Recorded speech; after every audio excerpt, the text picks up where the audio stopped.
Am I tough enough? Tough enough? Hell yes, I'm tough enough. Let's start on jobs. Now, at the beginning of the Parliament, Ed Balls, Shadow Chancellor, said it was fantasy to think we'd get job growth with all the cuts being made in the public sector. What's happened to jobs over the last 5 years? I think what Ed Balls was doing was quoting what the Office of Budget Responsibility and many people were saying, which is there'd be a very, very big impact on public sector jobs, and there were deep questions about whether the private sector jobs could make up the shortfall. The judgment was about the number of jobs. The number of jobs has gone up, but you know, Evan, I'm going to let people in this election make the judgment about whether that means the economy's fixed or not. Well, it's gone up by about 2 million, hasn't it? About 1,000 a day. Let's take crime. Yvette Cooper said, the government are taking a gamble with crime and policing, just as they're taking a gamble with the economy. They're cutting too far and too fast. They're risking growth and jobs, and now they're risking public safety and the fight against crime. What's happened on crime? Well, violent crime's actually up.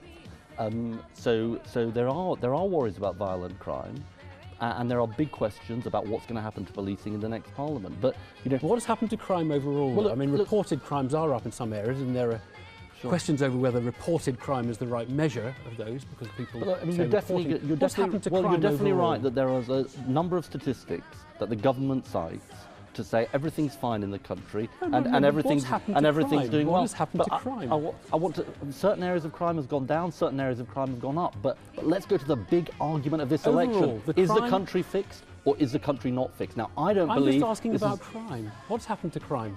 Well, I said some areas of crime have fallen. Well, the Crime Survey of England and Wales, which is taken as the best measure generally, estimates crimes at its lowest level since the study began in 1981. Let's take another one. This is tuition fees. Chuka Amuna, speaking in 2010 when the government put up tuition fees in England, he said, how can these proposals do other than deter people from poor backgrounds from going to university?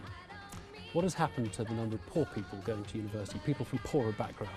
Well, what I know is that there are about 12 times more people from advantaged, privileged backgrounds going to university than disadvantaged backgrounds. What's happened in the last 5 years?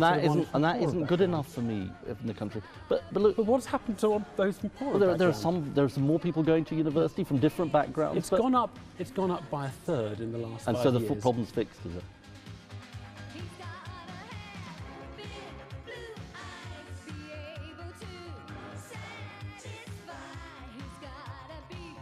Look, well, let me explain. Look, I always said when I was Energy Secretary that there will be upward pressures on bills as a result of the need to transition to a green economy. You've got form on false promises on immigration, haven't you? Me personally. Your government, yeah, your party. We got it wrong. You got it completely wrong. We got it wrong, yeah. Your figures were farcical. Yeah, they were wrong. Yeah. Not denying the need. Would overall spending be greater? No, it would fall. You would spend less than the Tories. Would you borrow more than the Tories? There are going to be reductions outside the protected departments. We're going to be reducing spending. Am I tough enough? Tough enough? Hell yes, I'm tough enough. You okay, Ed? Sorry? You all right? Yeah. You?